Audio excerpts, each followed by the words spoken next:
चलिए स्टार्ट करते हैं। फर्स्ट चैप्टर हमारा है अर्थशास्त्र में सांख्यिकी। इस चैप्टर को अपने को करना है, मतलब जो हमारा स्टैटिक्स है, जो सांख्यिकी है, वो उसका क्या अर्थशास्त्र में यूज है, इसका कुछ हल्का फुल्का सा पोर्शन यहाँ पे अपने को पढ़ने को मिलेगा। स्टार्ट करते हैं। सबसे पहले अर्थशास्त्र की बात करते हैं। तो अर्थशास्त्र हमारा क्या होता है? अर्थशास्त्र हमारा मानवीय व्यवहार का अध्ययन कराता है, जिससे मनुष्य की आर्थिक क्रियाओं से उत्पन्न होने वाली समस्याओं को समझने एवं विश्लेषण में लाभदायक होता है। मतलब मेनली जो हमारा ह्यूमन का नेचर है, ये वर्ड काफी इंपॉर्टेंट है। देखिए, सबसे पहले अर्थशास्त्र की परिभाषा देख लेते हैं। इकोनॉमिक्स की डेफिनेशन क्या कहता है कि अर्थशास्त्र मानवीय व्यवहार का अध्ययन कराता है, जिससे मनुष्य की आर्थिक क्रियाओं से उत्पन्न होने वाली समस्याओं को समझने एवं विश्लेषण में लाभदायक होता है। अब देखो, यहाँ पे अपने को 3 पॉइंट्स फिगर आउट करने हैं। देखो, सबसे पहला है मानवीय व्यवहार, ठीक है। दूसरा है आर्थिक क्रियाएं, ठीक है। और तीसरा जो है ये समस्याएं, आर्थिक समस्याएं। ये 3 पॉइंट अपने को समझने हैं। तो सबसे पहले मानवीय व्यवहार आप लोगों को क्लियर है क्या होता है? भाई, अपने को पता है कि जो हमारी वांट्स है, जो हमारी इच्छाएं हैं, वो क्या है? असीमित है। वो पूरा चलती रहती है, चलती रहती है, कभी रुकने का नाम नहीं लेती। आज अगर हम अपने फादर या अपनी फैमिली से डिमांड करते हैं कि भाई हमें फोन दिला दो, तो कल फोन दिला देंगे। देन आप कहोगे इसमें सिम कार्ड दिला दो, सिम कार्ड के बाद रिचार्ज एंड सो ऑन। आपकी नीड्स क्या होती जाती हैं? धीरे धीरे बढ़ती जाती हैं आपकी इच्छाएं। तो सबसे पहला है कि मानवीय व्यवहार को हमें समझना है। दूसरी चीज है आर्थिक क्रियाएं। आर्थिक क्रियाएं क्या होती हैं? ऐसी कोई भी क्रिया जिसके बदले में अपने को क्या मिले, जिसके रिटर्न में अपने को पैसा मिले, वो चीज हमारी आर्थिक क्रिया कहलाती है।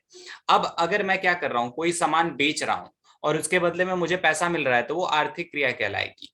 लेकिन अगर इसका उल्टा, आपकी मम्मी आपको खाना बना के देती है, आपको खाना खाने को मिलता है ना, लेकिन वो क्या करती हैं, वो आपसे कोई भी पैसे की डिमांड नहीं करते, तो वो आर्थिक क्रिया नहीं कहलाएगी।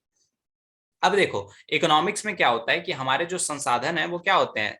सीमित होते हैं। ये हमने पढ़ा था फर्स्ट चैप्टर में। तो जब हमारे संसाधन सीमित होते हैं और हमारा मानवीय व्यवहार क्या कहता है कि भाई ये संसाधन, हमारी जो मांग है वो धीरे धीरे बढ़ती जाएगी, लेकिन हमारे संसाधन सीमित हैं। तो इसी के लिए हम क्या करते हैं? इकोनॉमिक्स का यूज करते हैं कि उस सीमित संसाधन में हम क्या करें, उसका बेस्ट तरीके से यूज कर सकें। इसके लिए हम इकोनॉमिक्स का यूज करते हैं, अर्थशास्त्र का यूज करते हैं। यही हमारी अर्थशास्त्र की परिभाषा बताती है। आगे बढ़ते हैं। अब अर्थशास्त्र की जो हमारी अवधारणा है, कॉन्सेप्ट ऑफ इकोनॉमिक, क्या कहता है कि अर्थशास्त्र एक विज्ञान है, एक तरह का साइंस है। हम कह सकते हैं एक तरह का क्या है? सामाजिक विज्ञान है। पूरा इसको क्लियर कर देता हूं। सामाजिक विज्ञान है मतलब कुछ चीजें ऐसी होती है ना, जो हमें क्या करनी पड़ती है, इकोनॉमिक्स में लेट करनी पड़ती है, माननी पड़ती है, वो एक्चुअल चीज नहीं होती। तो इसलिए इसे क्या कहा जाता है? सामाजिक विज्ञान कहा जाता है। विज्ञान हमारा क्या होता है? जिसके जो रूल्स होते हैं, जो नियम होते हैं, वो एकदम फिक्स होते हैं। अब ग्रेविटी का नियम ले लो, गुरुत्वाकर्षण का, क्या कहता है कि अगर कोई चीज को हम ऊपर फेंकेंगे तो वो ऑब्वियसली नीचे आएगी। ये रूल हर जगह पे अप्लाई होता है, लेकिन कई कई जगहों पे ना इकोनॉमिक्स के रूल अप्लाई नहीं होते, तो उन्हें हम बोलते हैं अपवाद। इकोनॉमिक्स के क्या बोलते हैं? अपवाद, जिसे इंग्लिश में बोलते हैं एक्सेप्शंस, ठीक है। अब देखो, पहले हमारी जो फंडामेंटल इकोनॉमिक्स होती थी, पहले की इकोनॉमिक्स, उसमें 3 चीजें मेनली मैटर करी जाती थी कि 3 चीजें हो तो वो चीज हमारी अर्थव्यवस्था कहलाएगी। जहां से अपने को रोटी मिले, जहां से अपने को कपड़ा मिले, और जहां से अपने को मकान मिले। पहले भी आपने कई बार पॉलिटिकल नारे भी सुने होंगे कि रोटी, कपड़ा, मकान, ये 3 बेसिक नीड्स होती थी। तो ये 3 चीजें अगर किसी को मिल रही है तो वो अर्थव्यवस्था का पार्ट है। लेकिन फ्यूचर में क्या हुआ, बाकी सारी चीजें चेंज होनी शुरू हुई। अब देखो, यहाँ पे नेक्स्ट चीज जो हमारी है वो है उत्पादन इकाई, प्रोडक्शन यूनिट। उत्पादन इकाई क्या होती है कि वे सभी साधन जहां से धन उपार्जन किया जाता है, उत्पादन इकाइयां कहलाती हैं। ऐसी कोई भी जगह जहां से हम क्या करते हैं, कुछ पैसा कमाते हैं, वो हमारी क्या कहलाती है? उत्पादन इकाइयां कहलाती है। अब उत्पादन इकाइयां हमारी सिर्फ सिर्फ वस्तुओं का ही उत्पादन नहीं करती। वस्तुओं की जगह वो किसका उत्पादन कर सकती हैं? वो सेवाओं का उत्पादन कर सकती हैं, ठीक है। तो यहाँ पे कुछ एग्जाम्पल दिए हुए हैं। जैसे एग्जाम्पल के लिए हमें दिया हुआ है ऑफिस, दुकान, फैक्ट्री, कृषि आदि। ये सारी चीजें क्या है? यहाँ से कुछ ना कुछ धन अर्जित हो रहा है। तो ये चीजें हमारी क्या कहलाएंगी? उत्पादन इकाई कहलाएगी। नेक्स्ट देखो, अब बात करेंगे अर्थव्यवस्था की। हमने अर्थशास्त्र समझ लिया, उत्पादन इकाइयां समझ ली। अब अर्थव्यवस्था क्या होता है? जब कई सारी उत्पादन इकाइयां एक साथ मिल जाती हैं, कई सारी, जितनी भी उत्पादन इकाइयां हैं सारी एक साथ मिल जाती हैं, तो उसे हम बोलते हैं अर्थव्यवस्था। उसी चीज को यहाँ पे बोल रहा है कि अर्थव्यवस्था आजीविका कमाने का एक महत्वपूर्ण साधन है, ठीक है, अर्थव्यवस्था के थ्रू ही। देखो जैसे हमने यहाँ पे देखा था ना, उत्पादन इकाइयां। अब उत्पादन इकाइयां से तो ही हम क्या करते हैं, आजीविका कमाते हैं। आजीविका का मतलब क्या होता है कि अपने रहने खाने जीने के लिए जो पैसा चाहिए होता है, वो जो हम कमाते हैं उसे बोलते हैं आजीविका। तो देखो हम क्या करते हैं, अर्थव्यवस्था में अपनी जो अर्थव्यवस्था होती है, जितनी छोटी छोटी उत्पादन इकाइयां होती हैं, सारी जब एक साथ मिल जाती हैं तो उसे हम बोलते हैं अर्थव्यवस्था। तो यहाँ पे सबसे पहला पॉइंट यही है कि आजीविका कमाने का एक महत्वपूर्ण साधन है। और हम आजीविका कहाँ कमाते हैं, इकोनॉमिक यूनिट्स पे, प्रोडक्शन यूनिट्स पे। ठीक है, आगे देखो, सभी उत्पादन इकाइयां मिलकर एक अर्थव्यवस्था का निर्माण करती हैं। ऑब्वियसली अभी हमने समझा, ठीक है, जिसमें रोटी कपड़ा मकान, इन्हीं तीन कारकों के लिए मनुष्य अपनी आजीविका कमाता है। देखो हर बंदा क्या करता है, इन्हीं तीन चीजों के लिए अपनी सारी मेहनत करता है पूरी लाइफ में, रोटी कपड़ा मकान। अब वो बात अलग है कि इनकी जो लेवल होते हैं वो बदल जाते हैं। किसी का घर छोटा होता है, किसी का घर बंगलो होता है, किसी का क्या होता है, कोई नॉर्मल दाल चावल रोटी सब्जी खाता है, कोई लग्जूरियस खाना खाता है। उसके बाद देखो कोई नॉर्मल कपड़े पहनता है, कोई अच्छी महंगी महंगी ब्रांड्स के कपड़े पहनता है। तो मतलब जो हमारा ह्यूमन नेचर है, वो इन्हीं तीन चीजों के पीछे लगा रहता है, रोटी कपड़ा मकान, इन्हीं तीन के लिए काम करता है। अब कई लोगों का, जो थोड़े कम गरीब लोग हैं उनका लेवल थोड़ा कम होता है, और जो थोड़े अमीर लोग हैं उनका लेवल थोड़ा बड़ा होता है, एवं सभी प्रकार की आर्थिक क्रियाएं करता है। वही चीज मैंने बताई, सब लोग इसी के लिए मेहनत करते हैं, इन्हीं तीन चीजों के लिए। हम अपने दैनिक जीवन में बहुत सी क्रियाएं करते रहते हैं, जिनमें से कई धन उपार्जन के उद्देश्य से की जाती हैं, तो कई बिना किसी स्वार्थ एवं धन उपार्जन के उद्देश्य से। हम अपने डेली लाइफ में बहुत सारे काम करते हैं, बहुत सारे। उनमें से कुछ से अपने को पैसा मिलता है और कुछ से पैसा नहीं मिलता है। तो देखते हैं क्या क्या है। देखो दैनिक जीवन की जो हमारी क्रियाएं होती हैं, इन्हें बोलते हैं मानव क्रियाएं।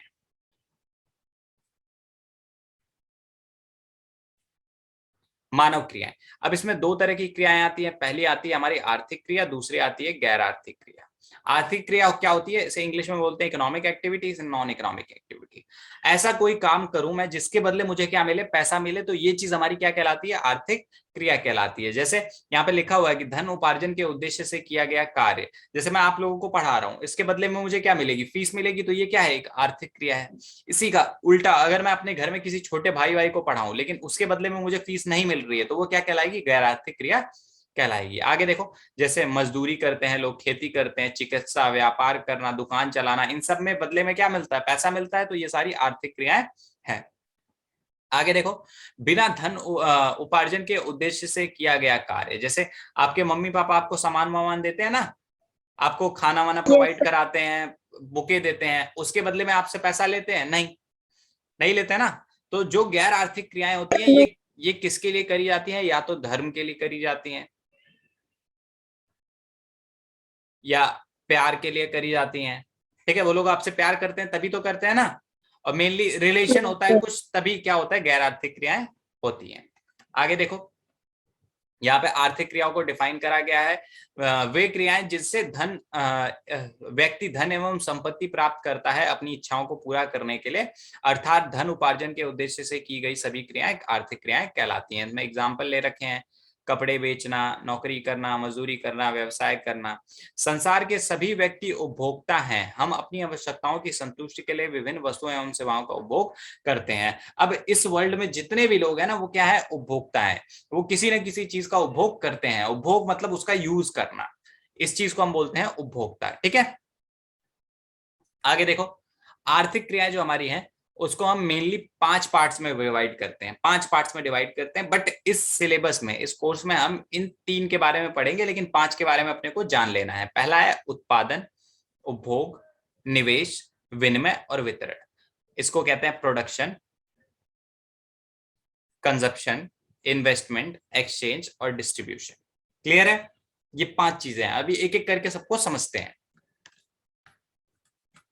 सबसे पहले उपभोग की बात करते हैं। अभी हमने थोड़ी देर पहले उपभोक्ता जाना ना, क्या होता है उपभोक्ता, भाई जो वस्तुओं एवं सेवाओं का उपभोग करता है वो उपभोक्ता कहलाता है। अब उसको बनाने के लिए ना, जो वो चीजों का उपभोग करता है उसे ही उपभोग बोलते हैं। ठीक है, इसका मतलब क्या है कि उपभोग एक क्रिया है जिसके अंतर्गत हम अपनी आवश्यकताओं की प्रत्यक्ष संतुष्टि के लिए वस्तुओं एवं सेवाओं की उपयोगिता मूल्य का प्रयोग करते हैं। जैसे अगर मुझे प्यास लगी है तो मैं क्या करूंगा, पानी पीऊंगा, ये पानी क्या है, मेरी संतुष्टि को पूरा कर रहा है, मुझे सेटिस्फाई कर रहा है ना, प्यास को मेरी मिटा रहा है। तो वो प्रत्यक्ष रूप से, जो चीजें प्रत्यक्ष रूप से आपकी संतुष्टि को पूरा करें, ठीक है, वो चीज हमारी क्या कहलाएगी, उपयोग, उपभोग कहलाएगी, जिसका हम उपयोग करते हैं। ठीक है, आगे देखो। अब हमारा जो उपभोग होता है ना, वो दो तरह का होता है। पहला होता है वस्तुओं का उपभोग और दूसरा होता है सेवाओं का उपभोग। तो सबसे पहले हम बात करते हैं वस्तुओं के उपभोग में। किसी भी चीज को हम पूरा कंज्यूम कर जाएं, जैसे भोजन लेना, चाय पीना, दूध पीना, कपड़े पहनना, जूता पहनना, कार चलाना, पुस्तकें पढ़ना आदि उपभोग कहलाते हैं। ठीक है, इनको हम प्रॉपर तरीके से यूज करते हैं। उसके बाद आता है हमारे सेवाओं का उपयोग। जैसे बैंक में जाते हो आप, या डॉक्टर से जब लिखवाते हो, तो वो एक पर्चे पे लिख देता है, आपके बारे में जानता है कि भाई क्या चीजें हुई हैं, क्या नहीं हुआ है, क्या दिक्कत है, क्या परेशानी है, और जान के उसके अकॉर्डिंग दवाई दे देता है। उसने आपको कुछ दिया तो नहीं, कोई वस्तु आपको तो दी नहीं, उसने क्या करा, बस आपसे हाल चाल पूछा, दवाई लिख दी और दवाई कह दिया कि केमिस्ट से ले लेना। तो उसने क्या करा, उसको उसने आपको सेवा दी। या फिर मैं ही यहाँ पे आपको पढ़ा रहा हूं, मैंने कुछ दिया तो नहीं ना आपको फिजिकली, कोई भी फिजिकल चीज तो नहीं दी ना, मैंने क्या करा, सिर्फ आपको ना सर। आपको ज्ञान दिया, वो चीज आपने ले ली। तो ये भी चीज एक क्या है, सेवा है। यहाँ पे देखो, डॉक्टर से इलाज करवाना, दर्जी से कपड़े सिलवाना, मोची से जूते पॉलिश करवाना, शिक्षक से शिक्षा लेना, वकील से केस लड़वाना आदि सेवाओं का उपभोग है। यदि हम वस्तुओं एवं सेवाओं का उपभोग नहीं करें तो इन वस्तुओं एवं सेवाओं का उत्पादन नहीं होगा। मतलब जिन चीजों का आप, अगर आप लोग पढ़ोगे नहीं तो मैं आपको पढ़ाऊंगा क्या, कोई भी बच्चा नहीं पढ़ेगा तो कोई भी टीचर एग्जिस्ट करेगा क्या, नहीं। तो जिन चीजों का उपभोग होगा उन्हीं का उत्पादन होता है। यहाँ पे देखो, यदि कोई समाचार पत्र नहीं पढ़ रहा तो अखबार क्यों छपेंगे भाई, वेस्ट होने के लिए, पैसा बर्बाद करने के लिए नहीं छपेंगे ना। एक अन्य उदाहरण यहाँ पे दिया हुआ है कि लोगों ने ब्लैक एवं व्हाइट टेलीविजन को देखना बंद कर दिया। जो ब्लैक एंड व्हाइट टीवी आता था ना, सफेद और वो, उसको उसको बंद कर दिया लोगों ने देखना। तो वहां पे क्या हुआ, उत्पादन उसका खत्म हो गया। आगे देखो, अब बात करते हैं उत्पादन की। भाई उपभोग से हमने नेक्स्ट जो लीड मिली, उत्पादन की मिली। ठीक है, जिन चीजों का उपभोग होगा उसी का उत्पादन करेंगे। तो देख रहे हो, एक दूसरे से जुड़े हुए हैं ये सारी चीजें।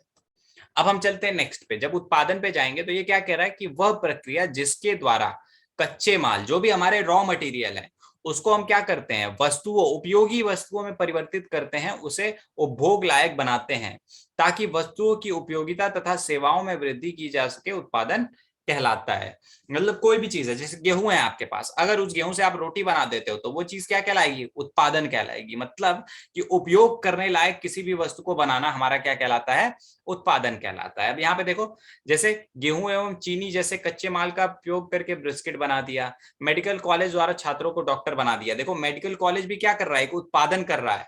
मैं भी क्या कर रहा हूँ, एक उत्पादन कर रहा हूँ, अच्छे अच्छे स्टूडेंट्स का उत्पादन कर रहा हूँ। लॉ कॉलेज द्वारा छात्रों को वकील बनाना आदि क्षेत्र के उदाहरण है। तो मतलब उदाहरण, ये क्या कहते हैं, उत्पादन दो जगह पे भी हो सकता है, सेवा क्षेत्र में भी हो सकता है और उत्पादन क्षेत्र में भी हो सकता है। ठीक है, आगे देखते हैं नेक्स्ट। अब हम बात करेंगे उत्पादक की।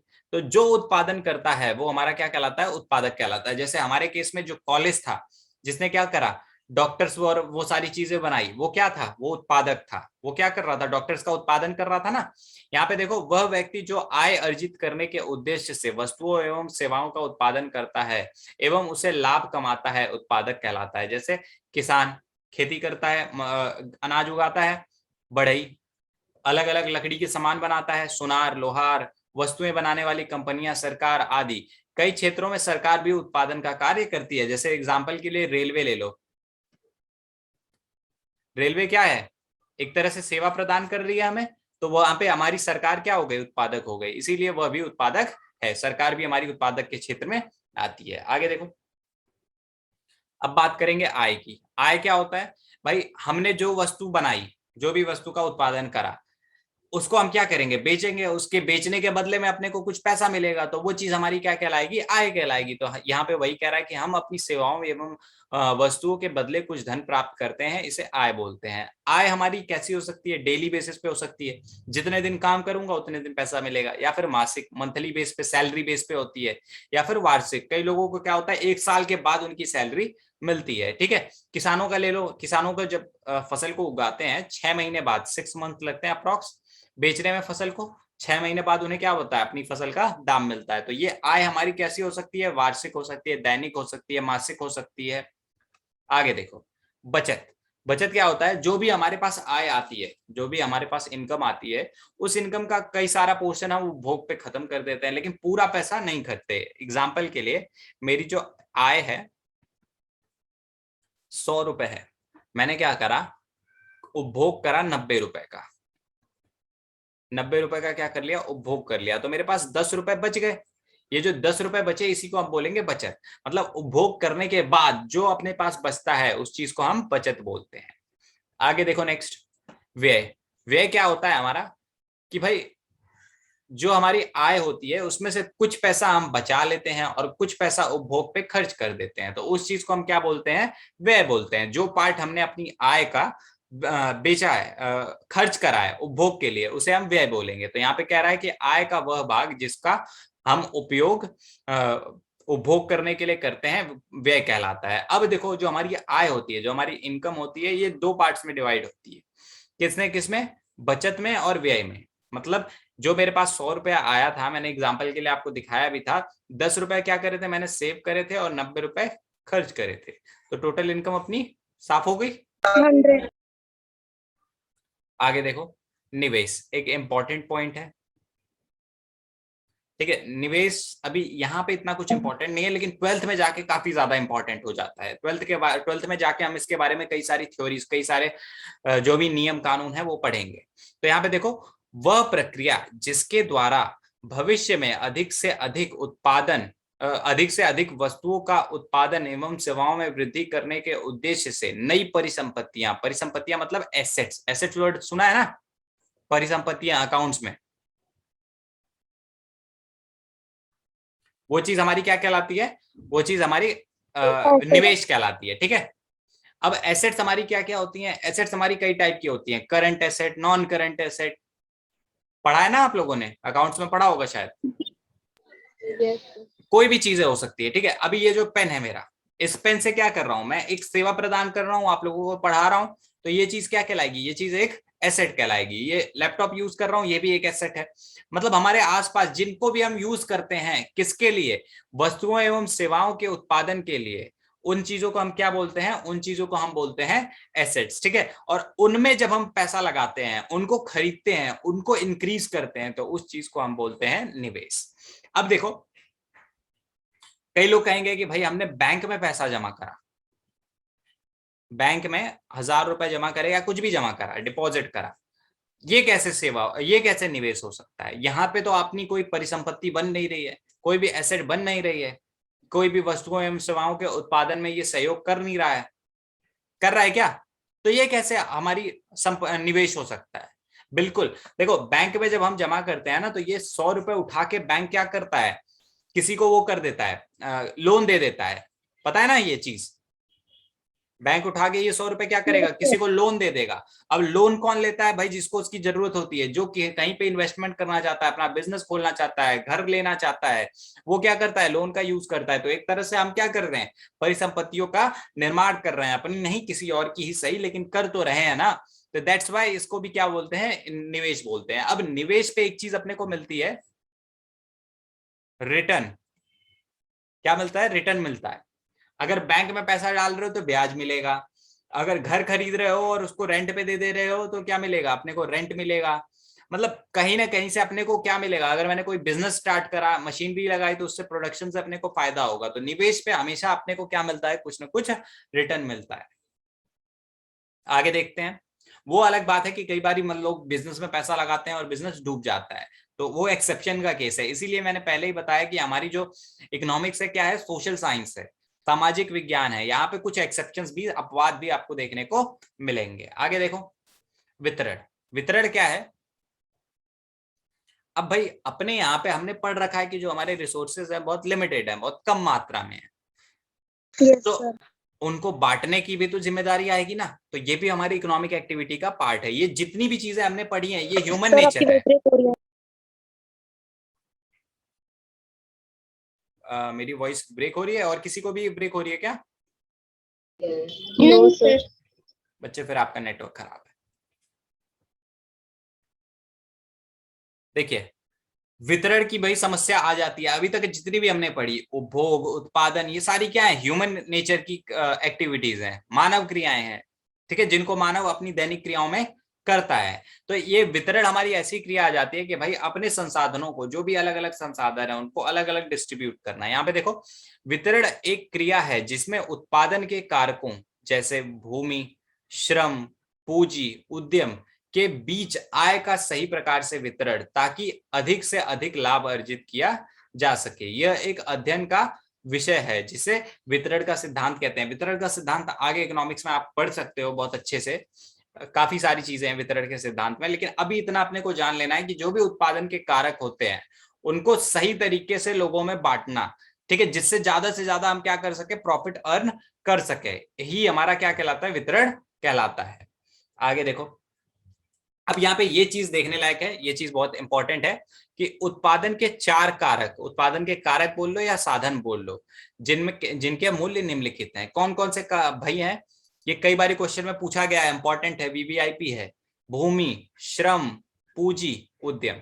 कौन कौन से, देखो भूमि क्या होता है, भूमि मतलब हमारा जमीन, श्रम मतलब जो लेबर, जो मजदूरी करते हैं लोग, उसके बाद पूंजी जो भी पैसा इन्वेस्ट करते हैं, और उसके बाद उद्यम मतलब जो बिजनेस को चलाता है, एंटरप्रेन्योर, मालिक कह लो।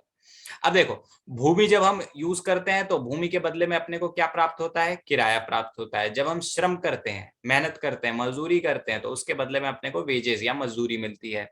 जब हम पूंजी लगाते हैं तो उस पर अपने को क्या मिलता है, ब्याज मिलता है। और जब हम उद्यम, जो बंदा काम करता है उसको क्या होता है, वो अपना बिजनेस स्टार्ट करता है, उसको लाभ मिलता है। तो उपभोग, उत्पादन एवं वितरण के तीन अर्थशास्त्र के मुख्य घटक हैं। तीन घटक कौन कौन से हैं, उपभोग, वितरण और उत्पादन, ये तीन घटक मुख्य रूप से हैं। इनके बारे में हम ज्यादा स्टडी करेंगे थ्रू आउट अपने सिलेबस। पूरे पूरी जो हमारी इकोनॉमिक्स है वो इन पांच चीजों पे बेस्ड है। ये जो पांच चीजें हमने देखी थी ना, कहीं पे भी आप चले जाओ, कहीं पे भी आप पढ़ो, चाहे कॉलेज लेवल की पढ़ो, पीएचडी लेवल की पढ़ो, कहीं की भी इकोनॉमिक्स पढ़ो, आपको ये पांच चीजें ही पढ़ने को मिलेंगी। चाहे आप 11th 12th की भी पढ़ रहे हो ना, तो इसमें भी घूम फिर के आपको यही पांच चीजें देखने को मिल रही हैं, ठीक है। उत्पादन, उपभोग, निवेश, विनिमय, वितरण, चाहे कहीं पे भी चले जाओ। तो चलते हैं आगे, इन पांचों चीजों के बारे में हमने जान लिया। नेक्स्ट बढ़ते हैं।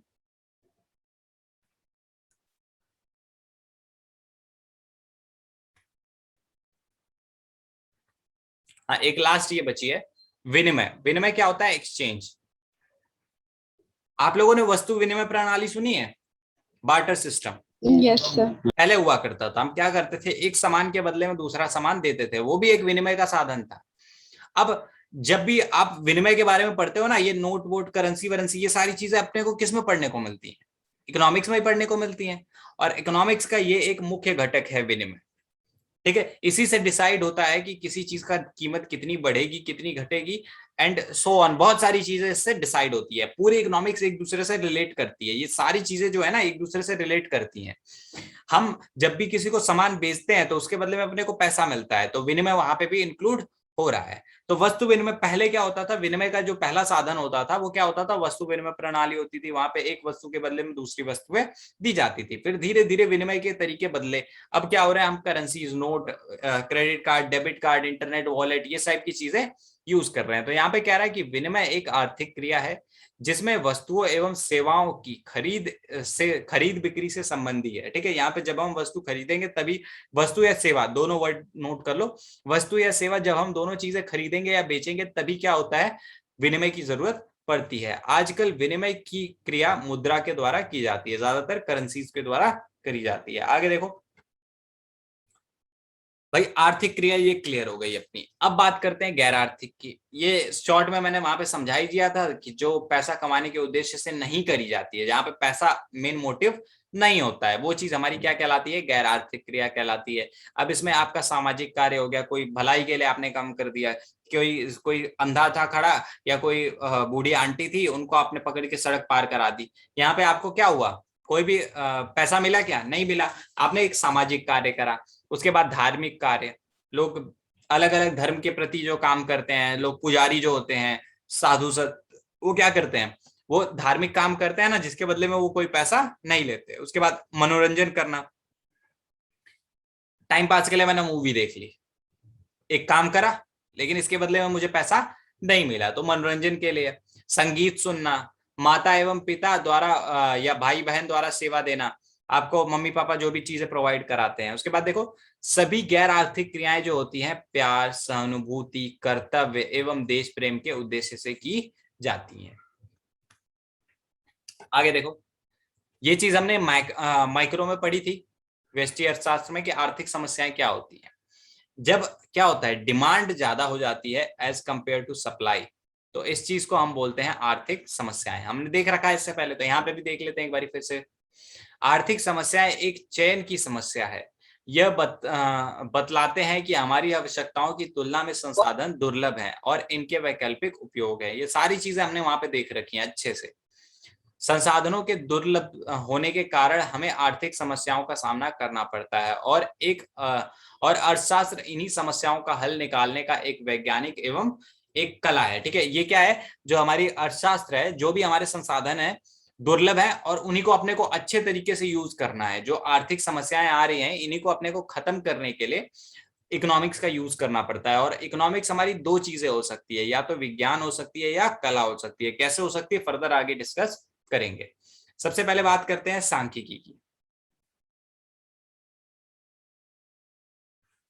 अभी तक हमने पूरा अर्थशास्त्र देख लिया क्या होता है, अब बात करेंगे सांख्यिकी की। सांख्यिकी क्या होता है? सांख्यिकी को स्टैटिक्स बोलते हैं। सांख्यिकी एक ऐसे ऐसे वक्तव्य या स्टेटमेंट बोल लो इंग्लिश में, जिसमें संख्या संबंधित तथ्य हों, सांख्यिकी या समक कहलाता है। जहां पे भी अपने को न्यूमेरिकल चीजें दिख जाए, नंबर्स दिख जाए, संख्याएं दिख जाए, वो चीज हमारी सांख्यिकी कहलाएगी। ऐसा नहीं है, इसमें भी कुछ क्राइटेरियाज हैं, उनको आगे हम डिस्कस करेंगे। अर्थात सांख्यिकी संख्यात्मक सूचनाओं का भंडार है। जहां पे भी संख्या में हमने को सूचनाएं मिलती हैं वो चीज हमारी सांख्यिकी कहलाती है। अब इसको थोड़ा डेफिनेशन वाइज देख लेते हैं, ये तो जनरली अपने को समझने के लिए था। वह विज्ञान जिसमें संख्यात्मक विश्लेषण की विभिन्न विधियों का अध्ययन करते हैं सांख्यिकी कहलाता है। आपको पेपर में ये डेफिनेशन चिपकानी है। अब देखो, जैसे सांख्यिकी में केवल संख्यात्मक तथ्यों का अध्ययन किया जाता है। ये चीज अपने दिमाग में रख लेना कि अगर किसी चीज में संख्या नहीं आ रही, अगर मैं बोल दूं कि वहां पे बहुत सारे बच्चे थे, तो वो चीज सांख्यिकी नहीं होगी। अगर मैं वहां पे बोल दूं कि वहां पे 100 बच्चे थे, तो वहां पे संख्या आ रही है, इसका मतलब वो चीज क्या है, सांख्यिकी है। उसके बाद देखो, इसमें गुणात्मक तथ्यों का अध्ययन नहीं किया जाता है। इसमें क्या होता है, अगर मैं बोल दूं कि वो बच्चा बहुत ही होशियार है या बहुत ही ईमानदार है, बहुत ही समझदार है, तो यहाँ पे क्या हो रहा है, गुणात्मक तथ्य आ रहे हैं। इन चीजों को सांख्यिकी में कभी भी इंक्लूड नहीं करा जाता। उसके बाद देखो, सांख्यिकी संख्यात्मक सूचनाओं का भंडार है। अभी थोड़ी देर पहले हमने ऊपर ही देखा, ये क्वेश्चन इंपॉर्टेंट है, लिख लेना कि सांख्यिकी के जन्मदाता कौन है। तो जर्मनी के एक प्रसिद्ध विद्वान गॉटफ्रॉड ओकिनवॉल, ठीक है, ये क्या थे, इन्होंने 1749 में मेनली कहा जाता है कि इन्होंने सांख्यिकी की क्या करी थी, शुरुआत करी थी। कुछ बेसिक कॉन्सेप्ट दिए थे और धीरे धीरे उनमें सुधार करते करते करते करते पूरी सांख्यिकी एक गणित की बहुत बड़ी शाखा बन गई, अर्थशास्त्र की एक बहुत बड़ी शाखा बन गई। आगे देखो, सांख्यिकी हमारी दो प्रकार की होती है। दो प्रकार से इसको डिफाइन करा जाता है। पहला करा जाता है बहुवचन संज्ञा के रूप में और दूसरा एक वचन संज्ञा के रूप में। हम अपने थ्रू आउट पूरे कोर्स में, जो भी हमारा 11th का कोर्स है सांख्यिकी का, क्या कहते हैं, स्टैटिक्स का, उसमें हम एक वचन संख्या सांख्यिकी के रूप में क्या करेंगे, सांख्यिकी को पढ़ेंगे। बहुवचन बस हम समझेंगे क्या होता है, लेकिन इसके बाद आगे ज्यादा फर्दर उसके डीप में नहीं जाएंगे। आगे देखो, पहले देख लेते हैं बहुवचन संज्ञा के रूप में सांख्यिकी। छोटा सा पार्ट है तो इसलिए देख लेते हैं, उसमें क्या है, बहुत बड़ी चीजें अपने को देखने को मिलेंगी। तो बहुवचन संज्ञा के रूप में सांख्यिकी से अभिप्राय अंकों में व्यक्त की गई सूचनाओं अथवा आंकड़ों से है, जिनका हम सांख्यिकी के विभिन्न विधियों में प्रयोग करते हैं। मतलब जब भी आंकड़ों को हम क्या करें, अंकों में प्रदर्शित करते हैं। जैसे एग्जाम्पल के लिए हमने कहा था ना, अभी थोड़ी देर पहले बोला था, एग्जाम्पल लिया था मैंने कि वहां पे बहुत सारे बच्चे हैं। अब बहुत सारे बच्चे क्या है, यहाँ पे कोई भी संख्या नहीं है, लेकिन अगर मैं बोल दूं कि वहां पे 100 बच्चे हैं, तो इसका मतलब क्या है कि वहां पे एक संख्या इंक्लूड कर दी गई है, तो वो चीज हमारी सांख्यिकी कहलाएगी। बहुवचन संख्या में यही अपने को नोटिस करना है, यही अपने को ध्यान में रखना है कि जो भी हमारी सांख्यिकी सूचनाएं हैं वो क्या हो रही हैं, वो नंबर्स में, संख्यात्मक आंकड़ों में क्या करी जा रही हैं, प्रदर्शित करी जा रही हैं। अब देखो, बहुवचन संज्ञा के रूप में सांख्यिकी की परिभाषा क्या कहता है कि बहुवचन संज्ञा के रूप में सांख्यिकी संख्यात्मक तथ्यों का समूह होता है जिसमें सभी समंक को संख्या के रूप में प्रकट किया जाता है। मतलब इतने में जिसमें जितनी भी सारी चीजें हैं उनको क्या करा जाता है, संख्या के रूप में प्रकट किया जाता है। कोई भी स्टेटमेंट, कोई भी वक्तव्य जो है जिसमें संख्यात्मक विवरण हो, सांख्यिकी नहीं कहा जा सकता। अर्थात सभी संख्यात्मक सूचनाएं सांख्यिकी नहीं है। सांख्यिकी बनने के लिए कुछ क्राइटेरियाज होते हैं, वो क्राइटेरियाज क्या करने होते हैं, सारी हर स्टेटमेंट को फॉलो करने होते हैं, तब वो क्या कहलाएंगे, सांख्यिकी कहलाएंगे। देखो, सांख्यिकी की पहले विशेषता देख लेते हैं, फिर वो क्राइटेरियाज देखेंगे, उसके बाद बात करेंगे। तो देखो, वे सभी संख्यात्मक सूचनाएं सांख्यिकी हो सकती हैं जिसमें निम्नलिखित गुण हो। कौन कौन से गुण हो, देखो सबसे पहला गुण क्या है, सूचना तथ्यों के समूह के रूप में हो ताकि तुलनात्मक अध्ययन किया जा सके, समूह के रूप में हो। एक एक चीज अगर होगी तो वो चीज हमारी क्या कहलाएगी, बहुवचन दे रखा है ना, वर्ड से ही समझ में आ जा रहा होगा, बहुवचन। बहुवचन का मतलब क्या होता है, जब दो या दो से ज्यादा की बात हो रही हो। तो यहाँ पे क्या कह रहा है कि जब समूह के रूप में ही आंकड़े दिए हुए हों तभी वो क्या कहलाएगा, हमारा बहुवचन सांख्यिकी के रूप में कहलाएगा। आगे देखो, तो पहला क्राइटेरिया ये होना चाहिए बहुवचन सांख्यिकी के रूप में कि वो क्या होना चाहिए, समूह में होना चाहिए। दूसरा क्राइटेरिया हमारा क्या कहता है कि सूचना एक कारण से प्रभावित ना होकर अनेक कारणों से प्रभावित होती हो। जो भी सूचना है वो सिर्फ एक चीज पे फिक्स ना हो। जैसे अगर मैं एक क्लास का मार्क्स का एवरेज लेता हूं कि भाई क्लास का जो एवरेज निकल के आया मार्क्स का वो था 75%। अब ये सिर्फ एक बच्चे के मैंने रिजल्ट लेके नहीं इसको इंक्लूड करा है, इस एवरेज को एक बच्चे का रिजल्ट लेके इंक्लूड नहीं करा है। यहाँ पे मैंने क्लास में जितने भी बच्चे थे, फॉर एग्जांपल 25 बच्चे थे, उन सबके रिजल्ट्स को लेकर कराया है। अब इनमें से किसी 25 में से एक किसी भी बच्चे को, किसी भी एक बच्चे का अगर रिजल्ट गलत लिखा हुआ हो तो हमारा जो ये आंकड़ा है ये क्या हो जाएगा, ये बदल जाएगा। मतलब सारे आंकड़ों से क्या हो रहा है, सारे तथ्यों से ये प्रभावित हो। उसके बाद देखो, एक दूसरे से संबंधी हो। जो भी हमारी आंकड़े हैं वो एक दूसरे से क्या करें, रिलेट करें। यहाँ पे ये जो आंकड़ा लिया था मैंने इनके मार्क्स का लिया था, मतलब मार्क्स का एक सिमिलर संबंध था। अगर मैं बोलूं कि 3 बच्चे हैं अपने पास, ए, बी और सी। ए के फर्स्ट पॉइंट हमने देख लिया था और दूसरा भी देख लिया था कि एक दूसरे से क्या होना चाहिए, संबंधी होना चाहिए। चलो ये वाला पॉइंट मैं फिर से बता देता हूं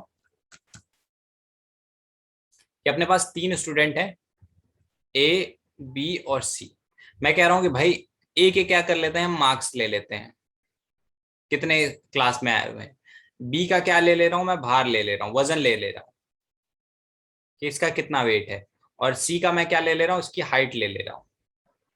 और इनका क्या कर ले रहा हूं मैं, एवरेज निकाल ले रहा हूं, माध्य निकाल ले रहा हूं। तो ये चीज हमारी सांख्यिकी नहीं कहलाएगी।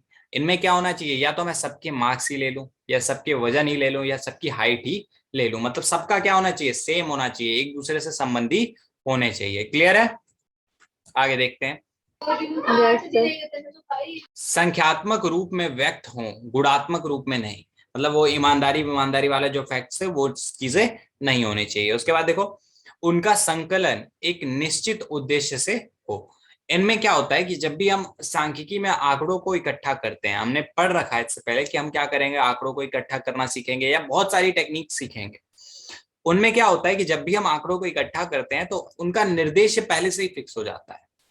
अगर सरकार क्या कर रही है, जनगणना करवा रही है, तो उसका जनगणना का उद्देश्य है कि भाई जनसंख्या पता लगे, कितने हमारे यहाँ पे रोजगार वाले लोग हैं, कितने बेरोजगार हैं, कितने शिक्षित हैं, कितने अशिक्षित लोग हैं, इन सब की जानकारी अपने को हो सके, उसके अकॉर्डिंग गवर्नमेंट अपनी पॉलिसीज बनाए, ये चीज हमारी कहती है। तो यहाँ पे वही कह रहा है कि जो भी हम आंकड़ों का संकलन करते हैं, आंकड़े इकट्ठा करते हैं, उसका पहले ही कोई निर्देश निर्धारित हो। अभी मैं सड़क पे निकल के सबसे पूछने लग जाऊं कि भाई तुम कितना कमाते हो, क्या काम है तुम्हारा, और मुझे उसकी कोई नीड नहीं है, कोई भी उसकी मुझे जरूरत नहीं है, तो वो चीज हमारी सांख्यिकी नहीं कहलाएगी। आगे देखो, सभी सूचनाएं समान प्रवृत्ति की हो। जो भी इकट्ठा इंफॉर्मेशन हो ना वो समान प्रवृत्ति की हो, अलग अलग प्रवृत्ति की ना हो। यहाँ पे एग्जाम्पल के लिए हमने लिया था ना कि किसी का मार्क्स इकट्ठा कर रहे हैं, किसी का वजन इकट्ठा कर रहे हैं। आगे देखो, अनुसंधान के उद्देश्य उसकी प्रकृति एवं आकार के आधार पर यह उचित मात्रा में परिशुद्ध होते हैं। अब यहाँ पे एक चीज नोट कर लेना कि आंकड़े जितने ज्यादा होंगे, अगर मैं 100 लोगों की बात सुन रहा हूं, ठीक है, तो आंकड़े थोड़े कम शुद्ध होंगे। अगर मैं 1 लाख लोगों की बात कर रहा हूं, 1 लाख लोगों से मैंने आंकड़े इकट्ठा करे हैं, तो वो आंकड़े इसके कंपैरिजन में ज्यादा शुद्ध होंगे, ये थोड़े से कम शुद्ध होंगे, लेकिन ये वाले क्या होंगे, बहुत ज्यादा शुद्ध होंगे। जितने ज्यादा आंकड़ों का आकार बढ़ता जाएगा, उतना ज्यादा आंकड़ों पर निर्भरता हमारी बढ़ती जाएगी। ठीक है, आगे देखो। अब देखो यहाँ पे कह रहा है कि वे सभी संख्यात्मक सूचनाएं सांख्यिकी नहीं हो सकती जिनमें निम्नलिखित गुण ना हो। कौन कौन से गुण भाई? यदि तुलनात्मक अध्ययन संभव ना हो, अगर किसी भी चीज को हम कंपेयर नहीं कर सकते, तो वो चीज सांख्यिकी नहीं कहलाएगी। उसके बाद देखो, संख्यात्मक समूह में ना हो, अगर कोई भी चीज समूह में ना हो, ग्रुप में ना हो, तो वो चीज कभी भी सांख्यिकी नहीं कहलाएगी। उसके बाद देखो, एक दूसरे से संबंधी ना हो, उनके बीच में रिलेशन ना हो, तो भी वो सांख्यिकी नहीं कहलाएगी। समान प्रवृत्ति की ना हो, एक जैसी नहीं हो तो भी दिक्कत है।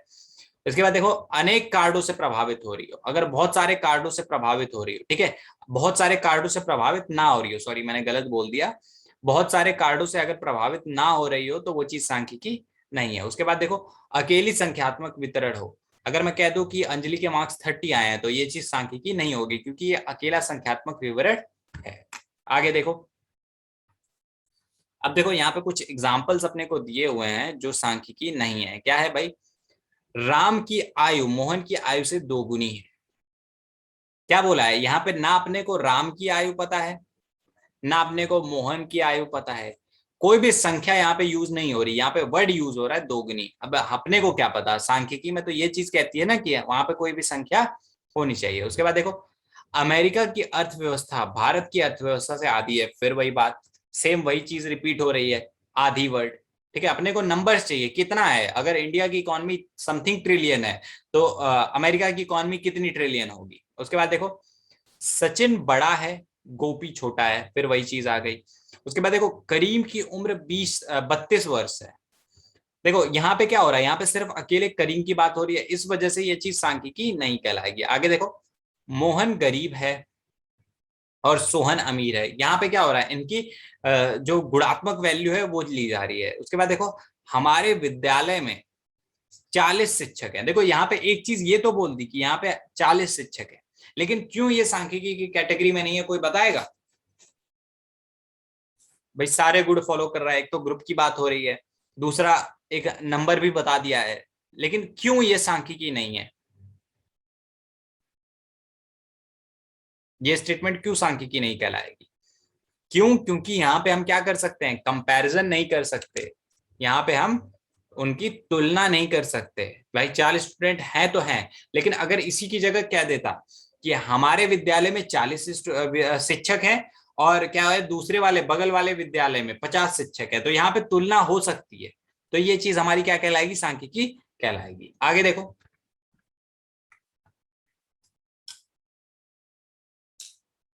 अब देखो कुछ चीजें यहाँ पे बोली हैं जो क्या है, हमारी सांख्यिकी है। क्या क्या है भाई? सबसे पहला है, भारत में मृत्यु दर 15 प्रति 1000 है। मतलब अगर 100 लोग हैं तो उनमें से 15 लोगों की क्या हो जाती है, मृत्यु हो जाती है, मृत्यु दर है। ठीक है, अब यहाँ पे क्या हो रहा है, यहाँ पे इसका कंपैरिजन मैं किसी दूसरी कंट्री के डेटा से कर सकता हूँ, और यहाँ पे नंबर्स भी आ रहे हैं, और यहाँ पे एक ग्रुप की बात हो रही है, 1000 लोगों की बात हो रही है, तो इस वजह से ये क्या है, हमारी सांख्यिकी है। उसके बाद देखो, सीबीएसई 2015 में सीबीएसई की परीक्षा में 97% विद्यार्थी सफल हुए थे। भारत में 65% आबादी युवा है। आगे देखो, मोहन ने रमेश से 25% अधिक अंक प्राप्त किए। आगे देखो, 11वीं कक्षा के विद्यार्थियों का औसत जेब खर्च 250 रुपए। तो ये सारी चीजें जो हमारी है वो सांख्यिकी है। आगे बढ़ते हैं। सर फर्स्ट सेकंड थर्ड में तो कंपेयर किया ही नहीं किसी के साथ। नहीं बच्चे, करा है। ये देखो, ये जो आंकड़े हैं ना, ये कंपेयर के लायक हैं। ये देखो, ये वाला जो हमारा आंकड़ा था शिक्षा विद्यालय वाला, यहाँ पे बता देता हूं।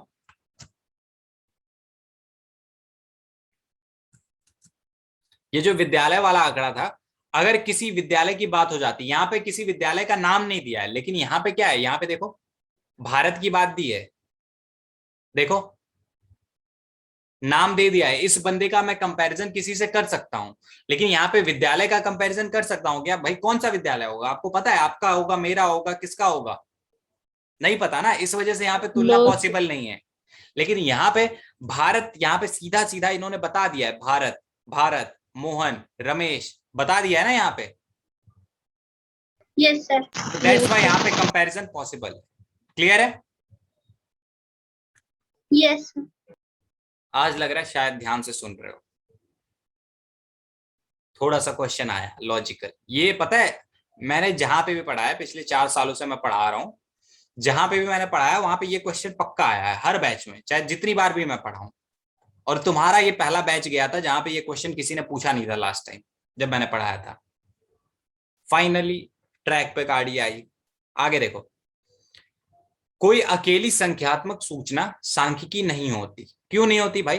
देखो, कोई अकेली संख्यात्मक सूचना सांख्यिकी नहीं होती क्योंकि इसका तुलनात्मक विश्लेषण नहीं किया जा सकता, इसका कुछ हम कंपैरिजन नहीं कर सकते, और ना ही इन पर कोई प्रकाश डाला जा सकता है। एक बंदे की आय है, एक बंदे की इनकम है, उस पर हम क्या डिस्कशन करेंगे भाई? एक बंदे की आय है, लेकिन अगर वही दो बंदों के बीच में कंपैरिजन हो जाता, जैसे यहाँ पे देखो, यहाँ पे क्या था कि मोहन ने रमेश से 25% अधिक मार्क्स, अंक अर्जित किए। तो यहाँ पे क्या है, इन दोनों के बीच में कंपैरिजन हो सकता है। लेकिन अगर मैं यही बोल दूं कि मोहन 250 मार्क्स पा रहा है, या 30 मार्क्स पा रहा है, 40 मार्क्स पा रहा है, 100 मार्क्स पा रहा है, कितने भी मार्क्स पा रहा है, तो वहां पे कंपैरिजन पॉसिबल नहीं है। इस वजह से ये चीज संख्यात्मक सांख्यिकी नहीं होगी। चलो बस यहीं पे रोक देते हैं आज की क्लास, ठीक है? इससे आगे नहीं बढ़ेंगे, इससे आगे नेक्स्ट क्लास में करेंगे। अब यहां तक किसी को कोई डाउट है? No sir. चलिए फिर ओवर कर दे क्लास।